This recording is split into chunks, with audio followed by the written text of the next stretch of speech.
Hello learners, welcome to my channel English सीखो। ये मेरा एक्टिव एंड पैसिव वॉइस पर तीसरा वीडियो है जिसमें आज का टॉपिक है फ्यूचर इंडेफिनिट टेंस। इसके पहले मैं एक्टिव एंड पैसिव वॉइस पर 2 वीडियोस बना चुकी हूँ, प्रेजेंट इंडेफिनिट टेंस और पास्ट इंडेफिनिट टेंस। जिन्होंने अभी तक उन वीडियोस को नहीं देखा है वो जाकर के प्लेलिस्ट में देख सकते हैं।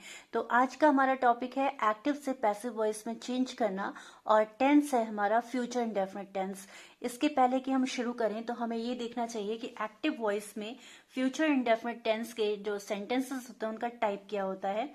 यहाँ पर मैंने 3 एग्जाम्पल्स लिख रखे हैं, आप देख सकते हैं यहाँ पर। पहला एग्जाम्पल है they will tell you the truth. Second है she will not sell her house. Shall I forget my past. तो यहाँ पर आप एक चीज कॉमन देख रहे होंगे, विल है या शैल है। तो फ्यूचर इंडेफिनिट टेंस में विल या शैल का इस्तेमाल होता है और इसके अलावा वर्ब जो होती है, जैसे यहाँ पे टेल लगा है, यहाँ पे सेल लगा है, यहाँ पे फॉरगेट लगा है, तो ये वर्ब अपनी फर्स्ट फॉर्म में होती है। तो ये तो हो गई एक्टिव वॉइस की पहचान।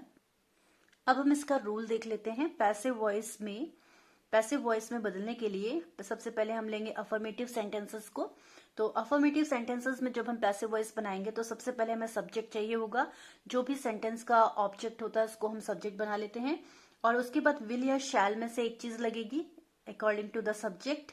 उसके बाद बी, उसके बाद वर्ब की थर्ड फॉर्म और उसके बाद बाई लगा करके जो डूअर होगा वो हमको उसका इस्तेमाल करना होगा। अब देखिए, रूल तो हमने समझ लिया। अब हम इस पे कुछ एक्सरसाइजेस करेंगे। यहाँ पे 2-3 एग्जाम्पल्स मैंने ले रखे हैं। पहला एग्जाम्पल है she will accept the offer. सबसे पहले हम ये देखते हैं, शी हमारा सब्जेक्ट है, विल हेल्पिंग वर्ब है, एक्सेप्ट हमारी मेन वर्ब है और द ऑफर हमारा ऑब्जेक्ट है। आप जानते हैं कि सब्जेक्ट को ऑब्जेक्ट की जगह लिखते हैं और ऑब्जेक्ट को सब्जेक्ट की जगह पर। तो सबसे पहले हम यही करेंगे, द ऑफर। यहां से शुरुआत कर देते हैं। ऑब्जेक्ट हमारा द ऑफर है, उसके बाद विल या शैल में से एक चीज लगानी है, तो ऑफर के साथ आएगा विल। उसके बाद आता है बी और उसके बाद आती है वर्ब की थर्ड फॉर्म। वर्ब है हमारी एक्सेप्ट, तो इसका थर्ड फॉर्म हो जाएगा एक्सेप्टेड और शी चेंज होके हो जाएगा बाय हर। आपका सेंटेंस बना the offer will be accepted bye हर। तो विल और एक्सेप्ट इन दोनों के बीच में बी लाना है और एक्सेप्ट की थर्ड फॉर्म हो जाएगी। इसी तरह से एक और एग्जांपल है यहाँ पर, he will still my watch. वह मेरी घड़ी चुराएगा। ही आपका सब्जेक्ट है, माई वॉच हमारा ऑब्जेक्ट है। तो हम सेंटेंस की शुरुआत करते हैं माई वॉच से। माई वॉच के साथ आता है विल। माई वॉच विल के बाद बी लगाएंगे।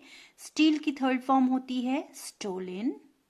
माई watch will be stolen by, he को बदलेंगे तो हो जाएगा हिम। सेंटेंस बना my watch will be stolen by him. इसी तरह से एक और एग्जाम्पल है यहाँ पर, लेकिन थोड़ा सा अलग है। They will tell you When the time comes। तो यहाँ पर एक क्लॉज, यहाँ पर एक अलग से ये जुड़ा हुआ है, तो इसको हम डिस्टर्ब नहीं करेंगे, ये जैसे है वैसे रहने देंगे। मेन सेंटेंस हमारा ये है, they will tell you.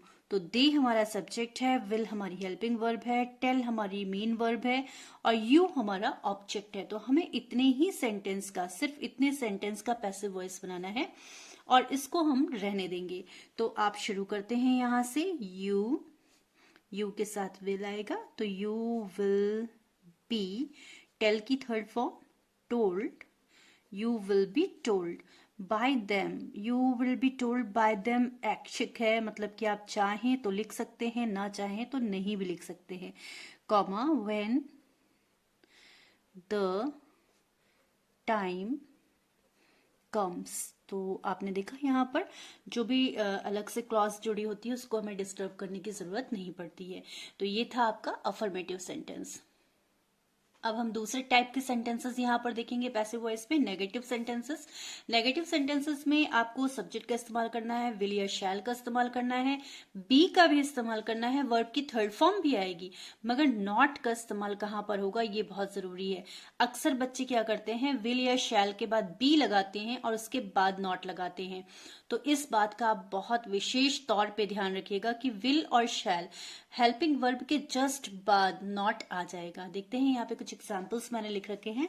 I shall not drink water, तो आई आपका सब्जेक्ट है, ड्रिंक आपकी वर्ब है और वाटर आपका ऑब्जेक्ट है। तो आपका सेंटेंस शुरू होगा वाटर से। वाटर विल के बाद आपको क्या लाना है? Not. Will not be. Drink की third form drink, drank, drunk. Will not be drunk by me. देखिए ये जो बात मैं कह रही थी वो आप समझिए। यहाँ पे जो मैंने कहा बच्चे क्या करते हैं, वो इसको यहाँ पे ऐसे बनाते हैं, विल बी नॉट ड्रंक, ये ऐसे कर देते, यानी कि विल बी को वो एक साथ रखते हैं, फिर नॉट लगा देते हैं और फिर वर्ब लाते हैं, मगर ये रॉन्ग होता है। रेड पेन से मैंने किया है, ऐसे ही आपके टीचर भी रेड पेन से काट के आपको 0 नंबर दे देगी। तो इसलिए इस बात का आपको बहुत ध्यान रखना पड़ेगा। सेकेंड एग्जाम्पल देखते हैं। She will not use makeup, वो मेकअप यूज नहीं करेगी। ऐसा होना संभव है लेकिन शायद वो नहीं करेगी। तो यहाँ पे देखिए मेकअप क्या है, मेकअप हमारा पूरा ऑब्जेक्ट है, तो इसको हमें यहाँ से पहले तो लेना पड़ेगा पूरा का पूरा मेकअप। मेकअप के साथ हमारा आएगा विल के बाद आएगा नॉट, विल के जस्ट पर नॉट लगा है, फिर इसके बाद बी आएगा। यूज हमारी मेन वर्ब है, तो यूज की हम बना लेंगे थर्ड फॉर्म यूज्ड और बाय हर, तो makeup will not be used by हर। उसके बाद थर्ड एग्जाम्पल है। थर्ड एग्जाम्पल में मैं नॉट लगाना भूल गई थी, फिर मैंने ऊपर लगा दिया है। नेगेटिव सेंटेंसेस चल रहे हैं, तो it will not record voice clearly यहाँ पे अलग से एंड में जोड़ा गया है, एंड में मतलब दिया गया है क्लियरली, तो वो जहां पर है वहीं पे हम उसको रखेंगे, उससे मतलब नहीं है। इट हमारा यहाँ पे सब्जेक्ट है, will helping verb, record verb है और वॉइस हमारा ऑब्जेक्ट है। तो आपने बनाना शुरू किया वॉइस विल के बाद नॉट, बी, रिकॉर्ड की third form recorded, voice will not be recorded by it clearly. आपने देखा क्लियरली हमने जैसे लास्ट में यहाँ लगा था वैसे हमने लास्ट में वहां पे लगा दिया, उससे कोई ज्यादा फर्क नहीं पड़ा। फिर नेक्स्ट एग्जाम्पल हमारा you will never forget me, तुम मुझे कभी नहीं भूलोगे। हाँ नहीं भूलोगे, अगर आपने मेरा एक बार वीडियो देख लिया तो कभी नहीं भूलेंगे। यहाँ पे देखिए नेवर जो है वो नॉट की जगह पे आया हुआ है। नेवर का मतलब होता है कभी नहीं, ये भी एक नेगेटिव वर्ड ही होता है, तो इसको भी हम नॉट की तरह ही ट्रीट करेंगे। तो आपका ऑब्जेक्ट है यहाँ पर मी, यानी कि शुरू होगा आई के साथ, और आई के साथ आपको शैल का इस्तेमाल करना पड़ेगा। ऑब्सोलीट हो गया है, अब इसका इस्तेमाल बहुत कम किया जाता है, लेकिन फिर भी जो इनको इंग्लिश ग्रामर का पता है वो ज्यादातर आई के साथ शैल का इस्तेमाल आई और वी के साथ करते हैं। तो आपको आई शैल हो गया, अब आपको नॉट की जगह पे क्या ले आना है? नेवर ले आना है, ये नॉट के जैसे इस्तेमाल करेगा। और फिर इसके बाद यहाँ पर हो जाएगा be, I shall never be forget की थर्ड फॉर्म फॉरगॉटन, तो forgotten, I shall never be forgotten by you। तो ये आपका सेंटेंस बन गया, I shall never be forgotten by you। इसके बाद हम लोग आगे बढ़ते हैं अपने पैसिव वॉइस में इंट्रोगेटिव सेंटेंसेस की तरफ। ये सारे के सारे हम फ्यूचर इंडेफिनिट टेंस बना रहे हैं। तो फ्यूचर इंडेफिनिट टेंस में देखिए अगर हम इंट्रोगेटिव सेंटेंस बनाएंगे तो सबसे पहले विल या शैल का इस्तेमाल करेंगे, क्योंकि हेल्पिंग वर्ब सबसे पहले आ जाती है, सब्जेक्ट के भी पहले। और जो ये बी था इसका आपको ध्यान रखना है, जैसे आपने नेगेटिव में ध्यान रखा था, बी अपनी जगह रहेगा, छूट जाएगा और खाली बाहर आएगा विल या शैल। इसके बाद वर्ब की थर्ड फॉर्म रहेगी और बाय लगा करके टूवर होगा। तो कुछ एक्सरसाइज में मैंने एग्जांपल्स यहाँ पे लिख रखे हैं, इनको हम बनाने की कोशिश करते हैं। Will you follow the rules blindly, क्या तुम रूल्स को ब्लाइंडली अंधे होकर के बिल्कुल अंधे उनका फॉलो करोगे, उनका अनुसरण करोगे। तो ब्लाइंडली से हमें कोई मतलब नहीं है, लास्ट में आया है, इसको हम लास्ट में लगा देंगे।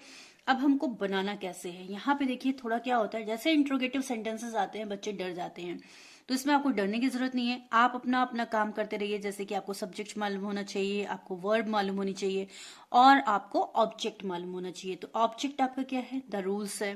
तो यहाँ पे हम क्या करते हैं, सब्जेक्ट के नीचे ऑब्जेक्ट लिख लेते हैं, द रूल्स।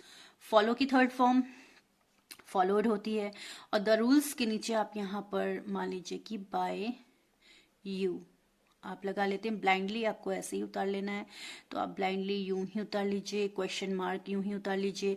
अब क्या चीजें बची हैं, फॉलो, फॉलो का थर्ड फॉर्म हो जाता है फॉलोड। मेरे पास जगह कम बच रही है, थोड़ा एडजस्ट कर लीजिएगा आप लोग। और यहाँ पर देखिए बी, बी का इस्तेमाल होगा, विल बी। जब भी पैसिव वॉइस में चेंज होता है तो तीन चीजें हो जाती हैं, विल आता है, बी आता है और वर्ब की थर्ड फॉर्म। तो केवल विल या शैल को हमें बाहर निकालना है, बाकी बी अपनी जगह रह जाता है। तो और यहाँ पे रूल्स के साथ आएगा विल। तो सेंटेंस बना, will the rules be followed by you blindly. Next है will they fly the kite tomorrow, क्या वो काइट कल उड़ाएंगे।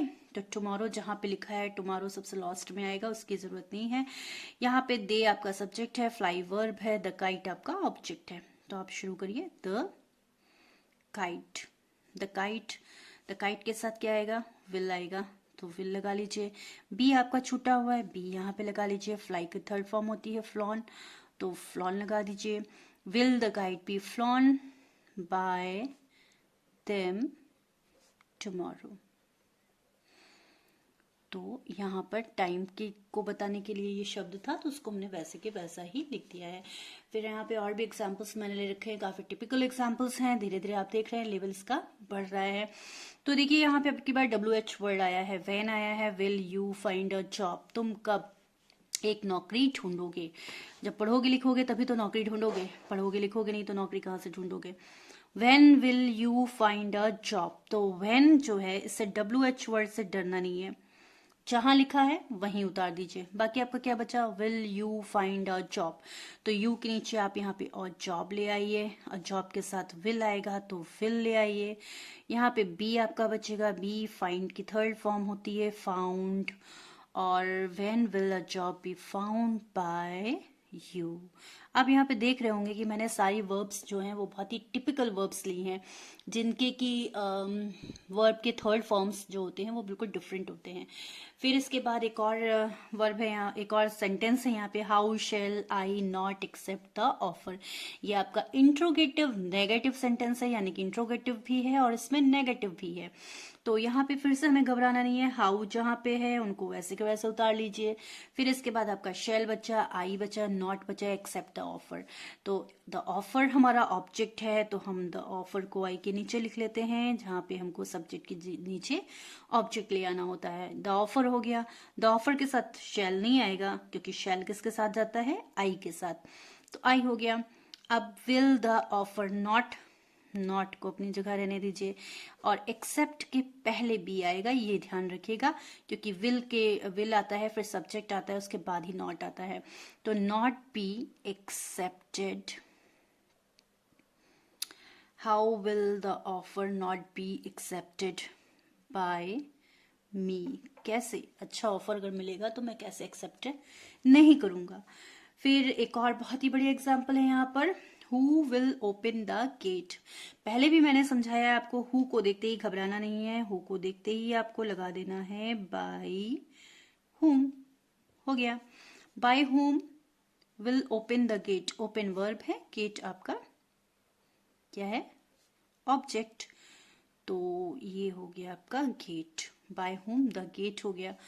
ओपेंड, आप यहाँ पर ओपेंड लगा लीजिए, ओपेंड के पहले बी आएगा, जैसे सब में आ रहा है, तो वर्ब के पहले, वर्ब की थर्ड फॉर्म के पहले बी आ रहा है तो बी लगा लीजिए, और इसके बाद यहाँ पर इसके साथ आएगा विल।